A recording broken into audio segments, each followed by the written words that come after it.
Kepala Balai Pengelolaan Sumber Daya Pesisir dan Laut Makassar. Dengan hormat saya persilakan, Pak. Terima kasih. Assalamualaikum warahmatullahi wabarakatuh. Selamat siang, salam sejahtera kita semua. Mohon izin Pak Prof, Mas Alif, Pak Moderator. Saya ingin berbagi Pak sebenarnya. Jadi dalam kesempatan seminar ini, pertama kami ucapkan terima kasih kepada YKLI ya, Mas Alif dan tim, serta Bapak Ibu semua yang hadir pada pagi hari ini. Kami ingin berbagi bagaimana secara ringkas apa sih yang harus kita lakukan terhadap kegiatan yang sudah dilaksanakan oleh rekan-rekan di dua pulau ini ke depan gitu ya. Jadi ada secara singkat kami ingin menjelaskan tindak lanjutnya seperti apa yang harus kita lakukan, Mas Alif dan jajaran, baik dari sisi akademisi, regulasi maupun pendukungan pemerintah maupun kegiatan lain. Gitu ya. Dan yang kedua, kami diminta untuk sedikit berbagi tentang apa saja yang diatur pemerintah terkait dengan biota-biota ikan-ikan yang dilindungi yang ada ditemukan ya di wilayah perairan Sulawesi Selatan maupun perairan Indonesia secara keseluruhan. Kemudian apa yang harus kita lakukan ketika misalkan melihat dan seterusnya gitu ya. Nah, mungkin itu yang secara singkat ingin kami sampaikan. Kami perlu waktu sedikit Mbak, melebihi dari 25 menit. Silakan lanjut. Jadi pada prinsipnya dengan adanya Undang-Undang Perikanan Nomor 31 Tahun 2004 yang kemudian dirubah menjadi Undang-Undang Perikanan Nomor 45 Tahun 2009 serta ada Peraturan Pemerintah Nomor 60 Tahun 2007 tentang konservasi sumber daya ikan. Yang namanya konservasi sumber daya ikan itu tidak saja mengatur, membatasi, tapi juga harus mulai melakukan pemanfaatan secara berkelanjutan. Jadi saat ini pemerintah kita melalui Kementerian Kelautan dan Perikanan sedang melaksanakan program ekonomi biru untuk memajukan sektor kelautan dan perikanan dengan 5 program kegiatan prioritas. Dan salah satunya adalah bagaimana kita melakukan penetapan kawasan konservasi hingga 30% pada tahun 2045. Yang di dalamnya itu adalah bagaimana kita mengedepankan atau mengutamakan ekologi sebagai panglima. Jadi kita tidak hanya menangkap ikan secara terus-menerus setiap hari, tapi juga kita mulai membatasi. Dan apa yang dilakukan oleh teman-teman di kedua pulau ini merupakan salah satu pendekatan bagaimana kita melakukan pembatasan dari sisi penangkapan Pak ya, Bapak Ibu semua. Yang kedua dari sisi waktu. Kemudian yang ketiga sisi lokasi, hanya di tempat tertentu saja. Dan yang keempat spesiesnya. Nah, banyak praktik di dunia itu sekarang tidak hanya gurita saja. Mas Alif tadi mungkin sedikit cerita ya. Kita sudah mulai melakukan pembatasan penangkapan perikanan lain itu, terutama tuna, kemudian di pulau di kawasan konservasi di selatan pulau ini ada Lipang Pangaya itu teripang ya, teripang. Lalu kemudian kami juga melakukan pembatasan terhadap beberapa biota-biota ikan yang tidak boleh ditangkap ataupun mungkin dikontrol perdagangannya secara internasional. Nah, itu inti dari slide ini. Jadi pendekatannya ada 3. Kita tidak hanya memproteksi, tetapi juga kita melakukan pemanfaatan berkelanjutan. Nah, bagaimana proteksi itu dilakukan terhadap 3 aspek. Jadi yang kita lindungin itu adalah wilayahnya.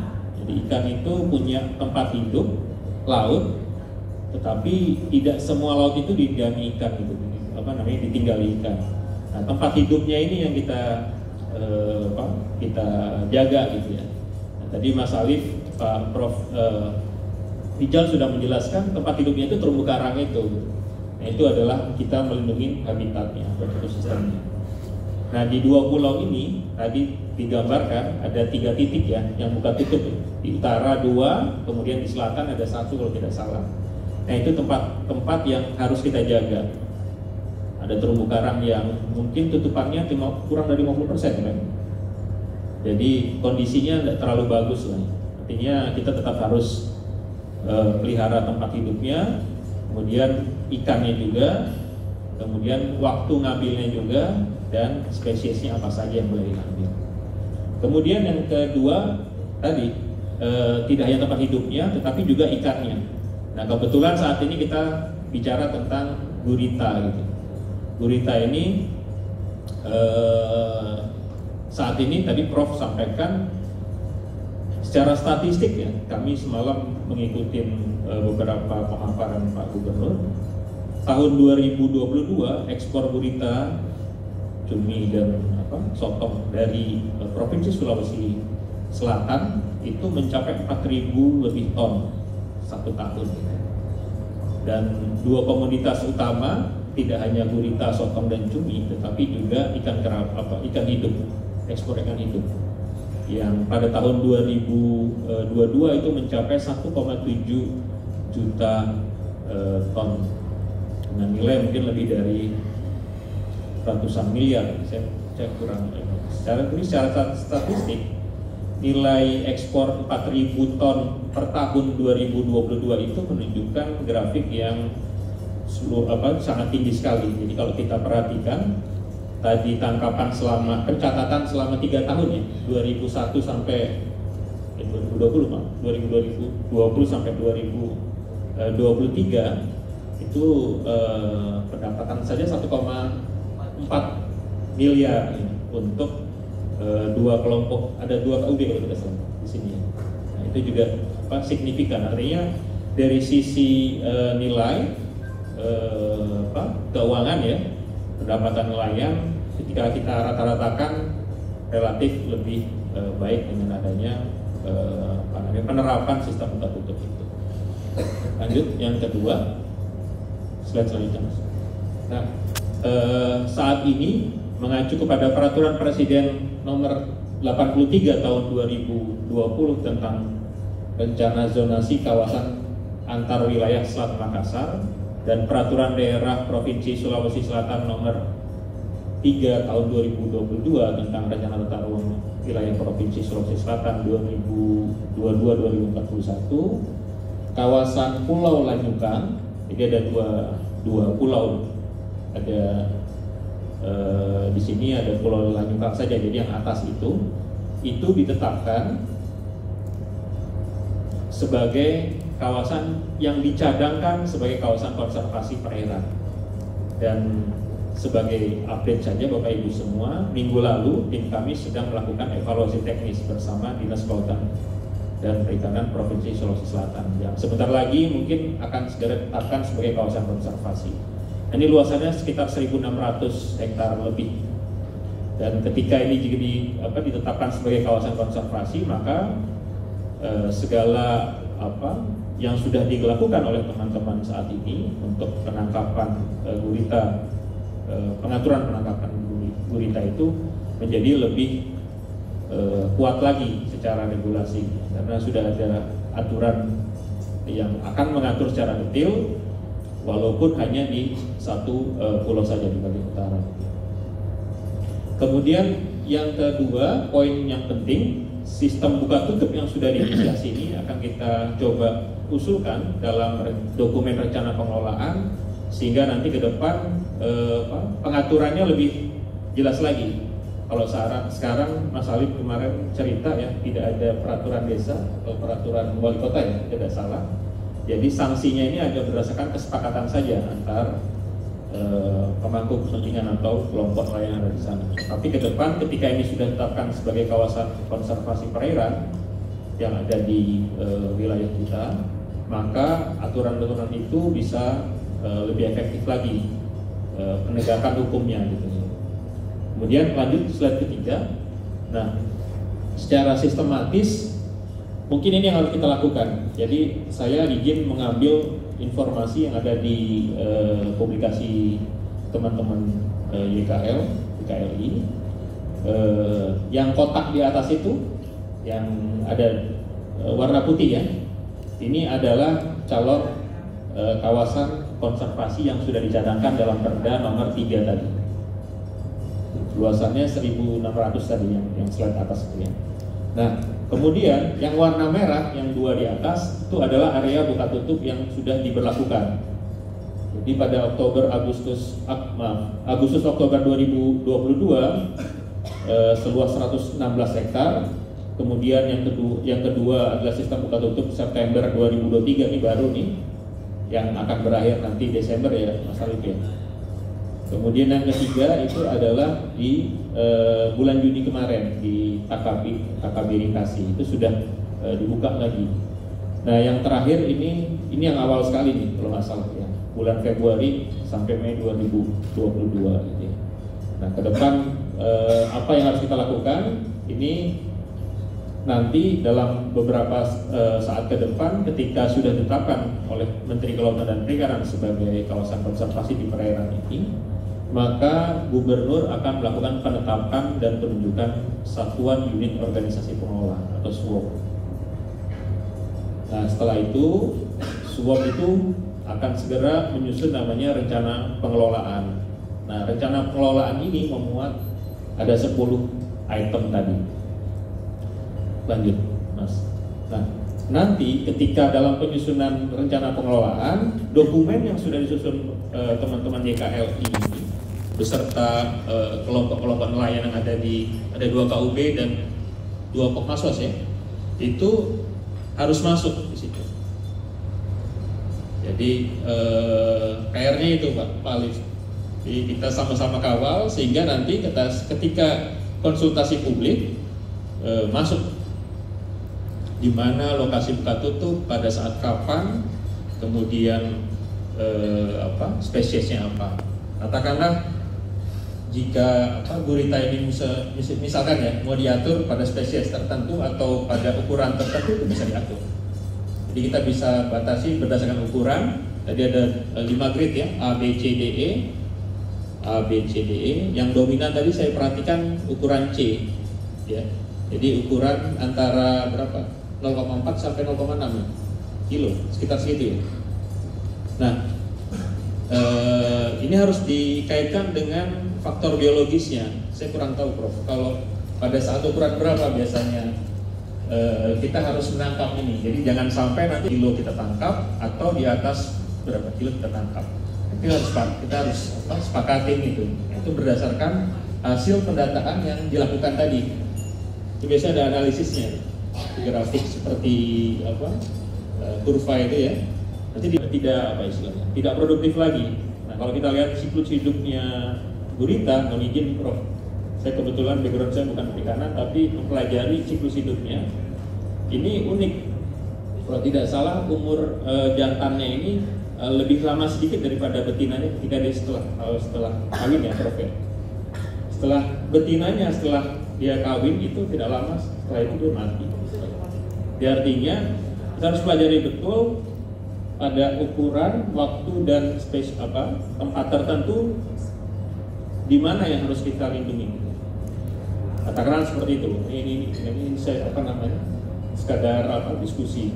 Nah kemudian setelah kita tetapkan rencana pengelolaan, Bapak Gubernur bisa melakukan pemantauan, pemanfaatan dan evaluasi.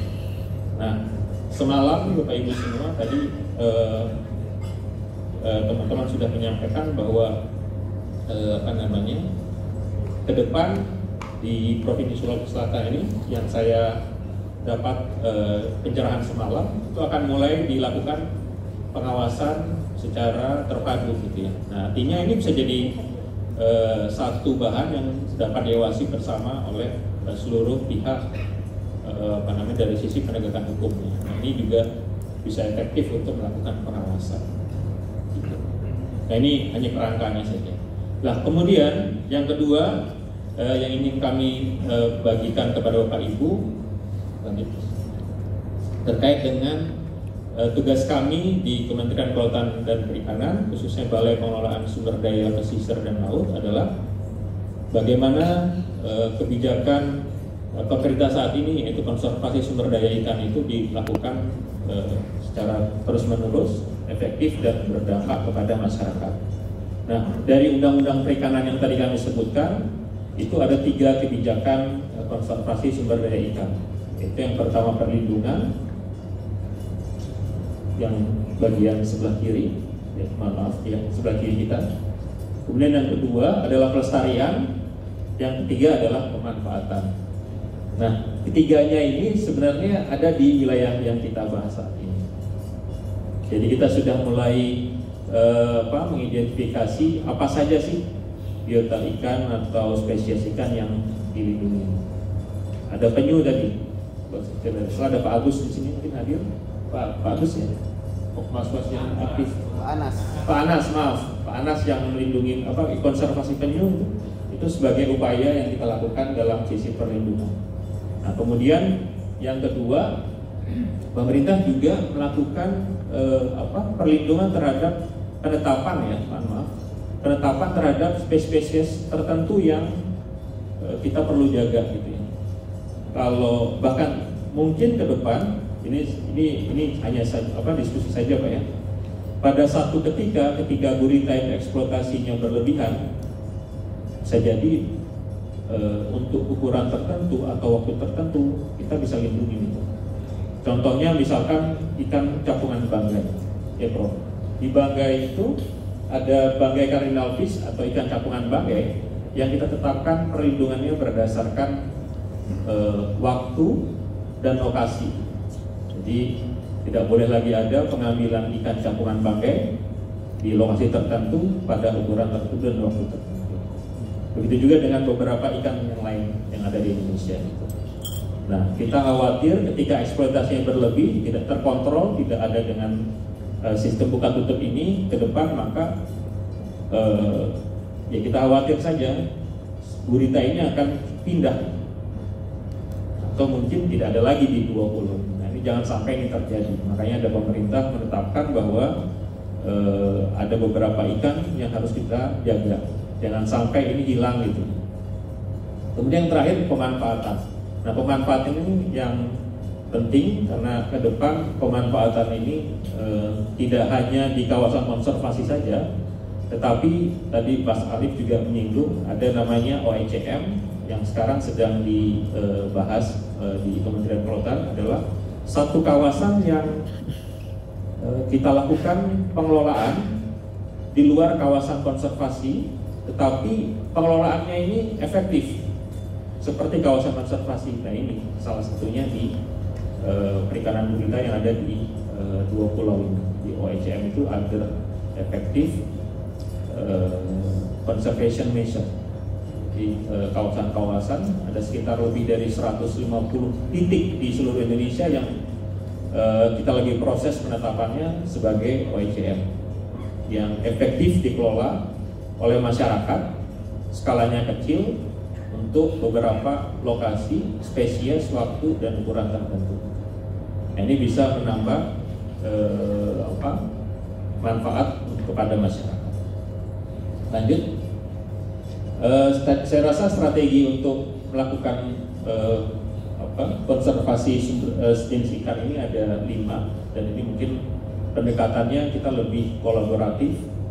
Ada semangat pentahelix untuk melibatkan semua pihak, tapi tidak juga melupakan aspek ilmiahnya, saintifiknya. Jadi jangan lupa bahwa kami tetap butuh dukungan akademisi, peneliti maupun teman-teman anak-anak muda semua untuk berkolaborasi agar kegiatan-kegiatan seperti perlindungan gurita maupun spesies lainnya itu kita bisa lebih jangkau lagi ke banyak tempat.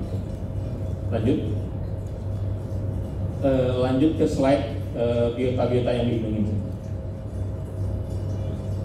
Nah, ini terus ya, oke. Bapak Ibu semua, saya rasa Bapak Ibu lebih paham daripada saya, terutama kelompok nelayan yang ada di 2 pulau ini, bahwa wilayah perairan Selat Makassar itu dilalui oleh migrasi biota-biota atau ikan-ikan yang dilindungi. Salah satunya paus itu. dan keberadaan mereka tidak hanya paus, ada mamalia seperti dugong dan seterusnya itu di wilayah Spermonde dari mulai utara kemudian ke selatan hingga di perbatasan antara Bali yang tidak salah di Lubang Tengah ya, Sairus sampai Pulau Sairus dan seterusnya itu jalur atau koridor migrasi biota-biota yang dilindungi oleh negara kita. Ada penyu yang kami pantau pergerakannya, kemudian yang kedua paus, kemudian yang ketiga ada hiu paus atau ikan-ikan lain gitu ya. Nah ini kami sajikan secara singkat mungkin untuk sebagai pengetahuan kita apa saja sih yang ada di sekitar kita gitu ya.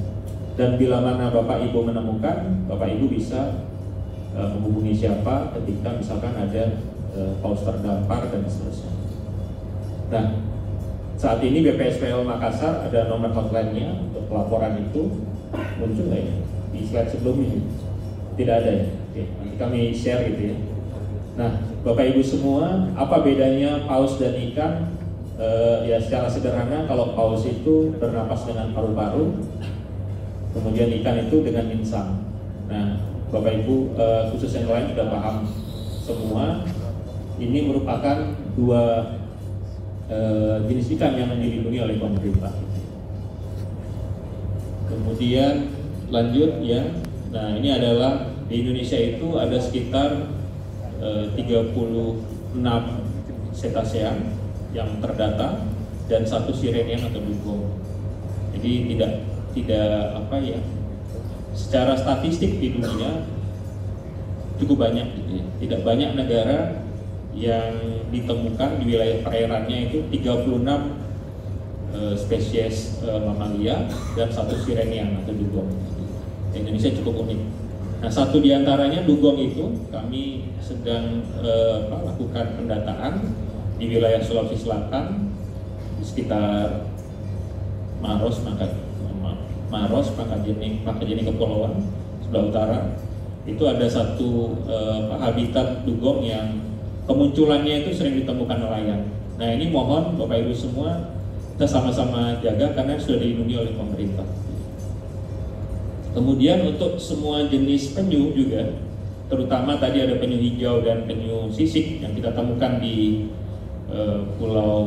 dua pulau ini, kami cukup dibantu sama Pak Anas ya, yang sudah ada inisiatif untuk melakukan perlindungan gitu. Tersebut. Nah ke depan Bapak Ibu semua kami mohon informasi bila mana ada penggiat-penggiat ini Mas Alif dan tim penggiat-penggiat kelompok-kelompok nelayan yang melakukan inisiatif untuk melakukan konservasi, silahkan Pak didata, kami akan coba bantuan memberikan pendampingan dari sisi Kementerian Kelautan dan Perikanan agar kegiatan yang Bapak Ibu lakukan itu hasilnya bisa berdampak kepada kita semua gitu. Ada penyu, terus kemudian ada bambu laut, ada kima. Bambu laut ini banyak sebarannya di Sulawesi Tenggara, Prof. Kami bulan lalu survei di Kolaka, Komala, dan rencana bulan November ini akan kami lanjutkan di wilayah Banggai, Kepulauan dan Banggai Laut. Gitu. Kemudian ada lagi perikanan darat, ada arwana. Arwana ini ketika Bapak Ibu mengoleksinya sebagai ikan hias gitu ya. Nah ini ikan hias maskot nasional kita itu ada 2. Jadi yang pertama itu arwana, super red yang paling atas tuh. Yang kedua adalah ikan capungan banggai atau banggai kardinal. Nah ini maskot ikan hias nasional kita. Ini sudah dilindungi. Tetapi bila Bapak Ibu ingin melakukan pemeliharaan ya untuk tujuan kesenangan ya akuarium itu, nanti bisa menghubungi kami untuk perizinannya. Kemudian ada hal-hal lain ya, jadi beberapa tahun ini Indonesia itu saat ini Kementerian Kelautan dan Perikanan sudah ditunjuk sebagai manajemen otoriti untuk CITES. Jadi ikan-ikan yang secara internasional itu perdagangannya diatur. Nah, bagi Bapak Ibu pelaku usaha khususnya ikan-ikan yang termasuk appendix CITES, diantaranya pari, kemudian hiu, kemudian banggai kardinal tadi, itu wajib memiliki surat izin pemanfaatan jenis ikan dan lalu lintasnya itu wajib memiliki dokumen angkut. Nah, itu bisa menghubungi Kementerian Kelautan dan Perikanan, dalam hal ini BPSPL Makassar, untuk pengurusan persuratan tadi. Jadi kita data lagi lebih rapi sehingga ke depan nanti lalu lintas ikan-ikan ini maupun pemanfaatannya di alam kita bisa atur. Nah, yang bagus dari program ini adalah ada 3 hal. Yang pertama traceability, yang kedua sustainability, yang ketiga adalah legality. Jadi kita atur di mana harus menangkap dengan kuota tertentu. Ini ada kuota pengambilan alam yang ditetapkan oleh Menteri Kelautan dan Perikanan setiap tahun. Kemudian lalu lintasnya kita atur, titik mana pelaku usaha mana yang berizin dan seterusnya, itu yang boleh melakukan lalu lintas peredaran perdagangan. Kemudian ketika diekspor itu juga harus memiliki atau diperdagangkan memiliki dokumen perjalanan yang sah itu. Jadi jangan sampai nanti ikan-ikan yang tadi, misalkan pari, hiu, teripang, lalu kemudian ikan capman banggai, lalu beberapa ikan lagi, itu di alam itu sudah tidak ada lagi, dan kita tinggal menerima ceritanya. Mungkin itu yang dapat kami sampaikan. Bahan silakan Bapak Ibu nanti teman-teman panitia bisa men-share. Jika ada pertanyaan lebih lanjut kami siap membantu, khususnya terkait dengan topik kita hari ini. Bila